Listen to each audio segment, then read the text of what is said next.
he's going to get a lot of stick tomorrow because of his links with Newcastle. Is that something that you'd ever talk to a player about? And do you think he'll be looking to prove a point? And is that a good thing when you've got a player with that mentality looking to maybe do that?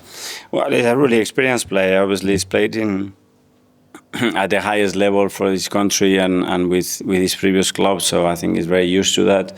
And in anything, I think those players take it as a motivation. When you were a player, was there a specific game where you got a lot of stick? What can you remember, sort of, anywhere in particular you'd always go back, and what's it like?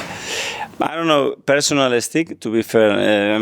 No, probably the one that impacted me the most, I was really young at the time when I was playing at PSG and we played Marseille away. It was an atmosphere that really impacted me because it was my first time as well playing in such an atmosphere and rivalry. But it was great. You shot it, Gary?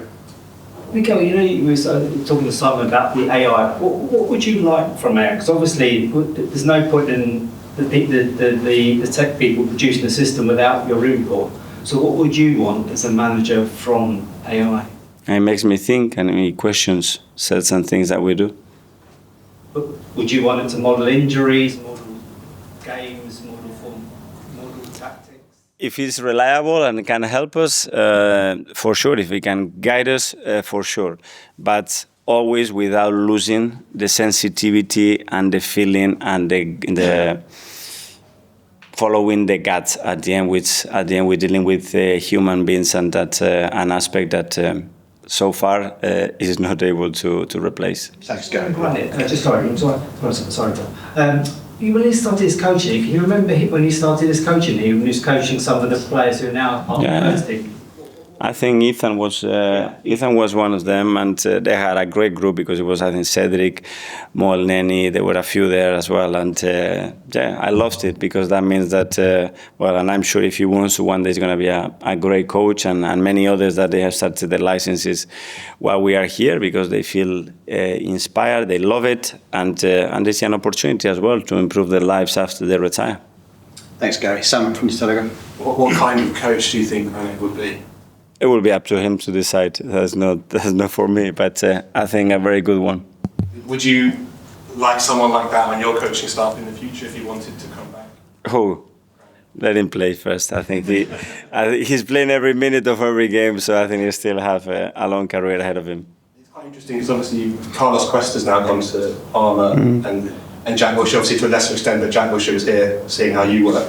You kind of got these coaching children spreading across. Children.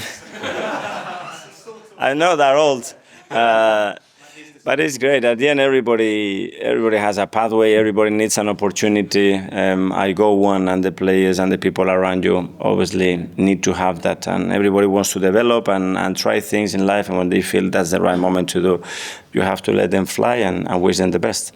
That's one of the things that sort of determines a managerial legacy sometimes. Not just trophies, but also people look at, oh, he worked with him, he worked with him, he worked with him. Would you quite like in 20 years' time to sit back and see all your former players and coaches, managers, and follow your... Especially if they enjoy and they love what they do, yes. And if it's for the right reason, 100% yes. And if we have helped them or contribute to improve their lives or to give them a different perspective or inspiring something, I think that's a good legacy to leave.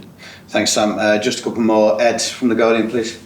Hi, Mikel. Just one on David Raya. There's a bit of a joke going around at the moment that he doesn't need to even turn up for work because he's not facing any shots, 12 shots in 8 games. I just wanted to talk about his powers of concentration. What do you put that down to, that he can, he's always so focused on Well, first of all, the way he is naturally and the way he trains every single day and the way he anticipated things, because sometimes when a player doesn't make to have a defensive action is because before that they've done something with their positioning or reading the situation that action that is very spectacular is not needed, and that's the best way to avoid it, and David is exceptional at that.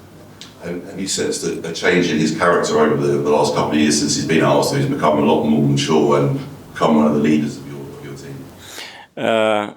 Well, yes, because at the end, personally, things change. I think his role, obviously, is much more settled, but David has always been a really a really determined, I think, confident person, and I think he showed that from the very first minute when he joined the club. Thanks. Lastly, from John.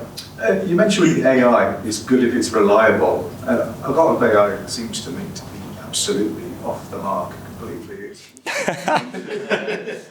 What kind of question do you ask me? Any? Yeah, working with me. As a manager, how do you sift out what is so important and what is wrong?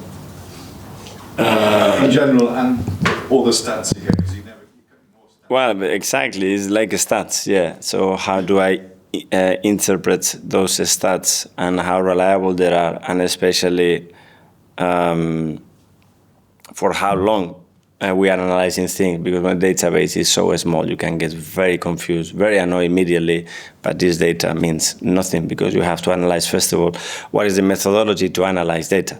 And if you don't understand that, you just are looking at data, then you can have a big problem. So you're not going to be replaced by a bot anytime soon, is it right? That's not going to be up to me, unfortunately, but we never know. Let's be on our toes. Yeah, thank you. Safe travels tomorrow if you're travelling up. Thank you. We're going to go out that door, mate.